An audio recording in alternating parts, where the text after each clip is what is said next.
be made, the information must be gathered, processed, assimilated, and judged. Further, the separation removes the information from any context. And as the people who must use this information have very little knowledge of the work they remotely supervise, the ability to judge the information gets lost. It is not that such organizations lack information, quite the contrary. They are inundated by it. It's like doing a Google search and coming up with 1 million sites, only 3 of which are relevant, but you don't know which 3. Unfortunately, in a hierarchical structure, power relationships tend to determine the content of information. There is always a danger of rank-based logic. Managers intent on advancement tend to supply the information they know their superiors want to hear, rather than the information they ought to hear. Large organizations, therefore, tend to become systematically stupid. Now, the second problem is the divorce of technical from entrepreneurial knowledge. Socialist planners prided themselves on their deference to the technical expertise.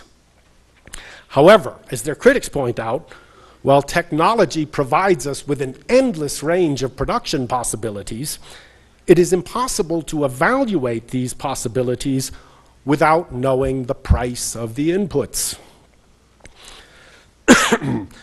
Since so many of the inputs are internal to the corporation, and since the corporation benefits from so many public subsidies, it is impossible to say that one system is more efficient than another. One can easily point to engineering marvels, but one cannot say that they are economically efficient. For example, the distribution system built by Walmart is certainly a technological marvel, but it depends on subsidized transportation costs. Without these subsidies, would the system aid or bankrupt the company? Neither the engineer nor the entrepreneur can answer such a question in absence of market prices. But fully rational decisions are possible only if the knowledge of the relative value of the inputs is combined with a knowledge of how these inputs are to be used internally. The separation of ownership of capital from the knowledge of the production process leads to decisions that are divorced from reality. For these reasons, and for many others, the modern corporations form, in the words of David Friedman, indigestible lumps of socialism in what is supposed to be a free market system. Like any socialism, the system becomes increasingly dependent upon state power and subsidies. There is a real question as to whether modern corporations are really economically efficient or merely politically efficient. That is, efficient at getting subsidies. The argument in favor of the megacorporation has centered around the economies of scale that such large organizations can obtain. However, while there are some economies of scale, they are vastly outweighed by the diseconomies of scale. Mere size brings problems, but mere size also brings great power, and it is this power that interferes with the free market and hides the inefficiencies. In the final analysis, large corporations are caught between two poles: freedom and control. Control is necessary because a center that does not exercise control loses it, and thereby encourages all sorts of evils, up to and including criminal behavior. But the center that exercises too much control stifles the very freedom upon which true entrepreneurship depends. Control and freedom are ethical terms in addition to being organizational categories. And without an understanding of the underlying ethics of organizations, it is impossible to address their problems. Let me give two examples to illustrate this. The Mondragon Cooperative Corporation of Spain and the Springfield Remanufacturing Company in the United States. Mondragon is a 60-year-old collection of worker cooperatives where 80,000 worker owners do about $25 billion a year in some 300 cooperatives, making products and services ranging from advanced electronics to financial services to giant retailing operations. Mondragon was founded at the inspiration of a Spanish priest, Father Jose Maria Arizmendi Arrieta, in an area of, I'm actually proud I can say that, in an area of Spain devastated by the Spanish Civil War, and under great suspicion for having backed the wrong side. Yet, they have been able to build not only a large-scale business, but a whole social system which provides their own pensions, social safety net, school systems, training and R&D institutes, and even a university, all from their own resources and without government help.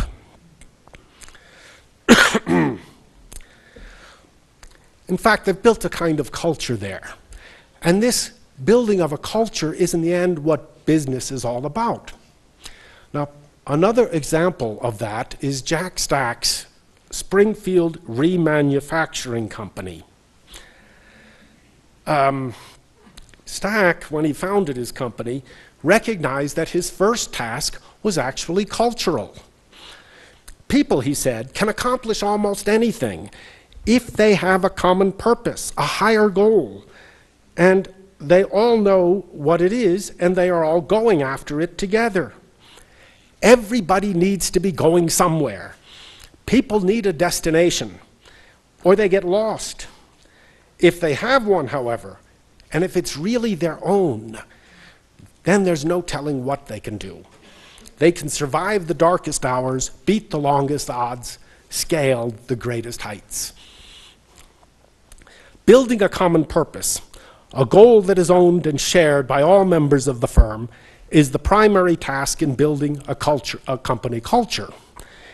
And I would say that is the primary task of organizational analysis.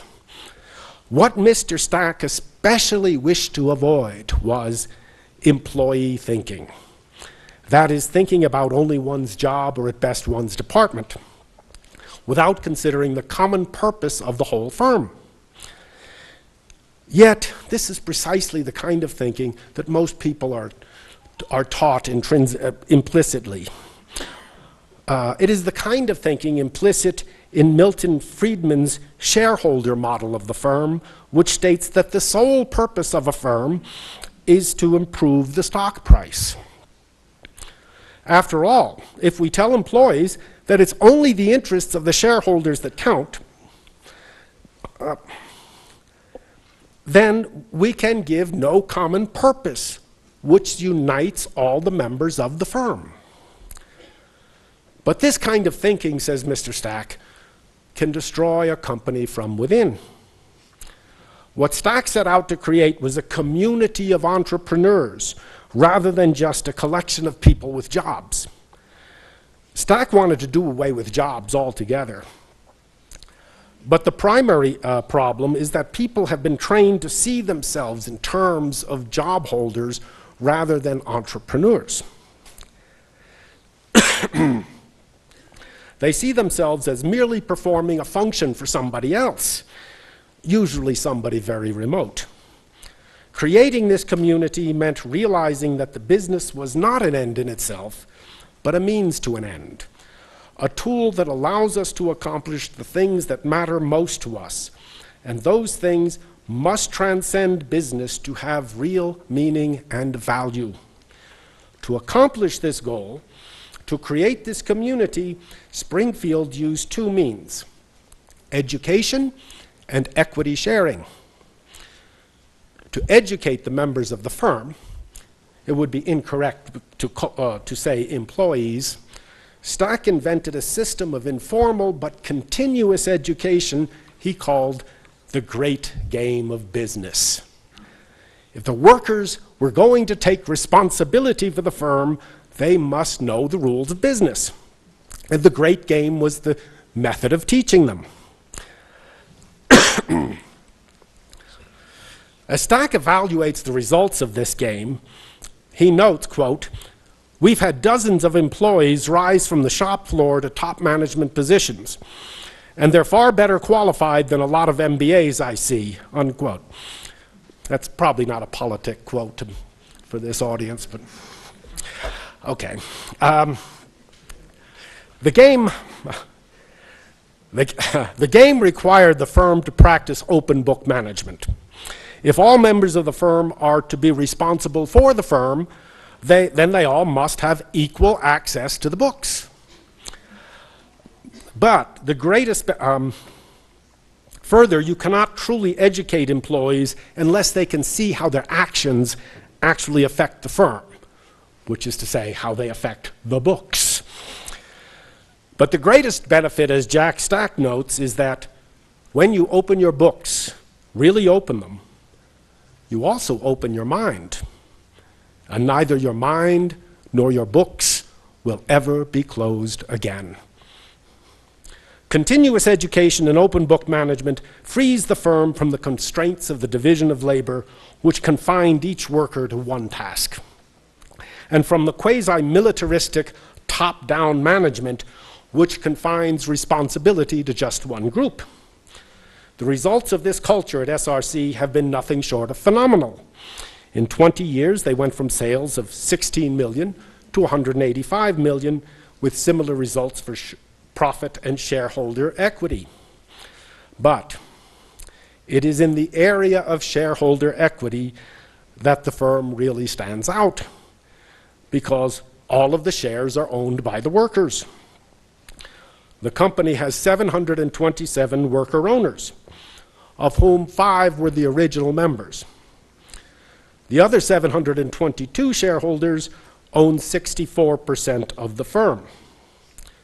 This is crucial because owning their work must involve some form of real ownership. Equity sharing defines the community, a community built on the premise that all members of the community must share in the wealth that community creates. You will notice that what unites these two examples is worker ownership. Now, many organizational problems disappear, or at least have the potential of being addressed, when workers feel they have a genuine interest in the outcome, and that their actions have both meanings and rewards in terms of those outcomes. Now, obviously, you all don't work at worker-owned firms, but nevertheless, being the clever people you are, you can find a way of identifying people's actions with the actual rewards they see, not so much in terms of money, because trying to use money as a substitute for ownership just gets expensive. But they have to be respected as workers, as people who actually build the wealth and have some claim on it. Now, I could go on giving many other examples that touch on product development, accounting, marketing, job design, and so forth. But I have talked long enough, and there are other speakers at this conference better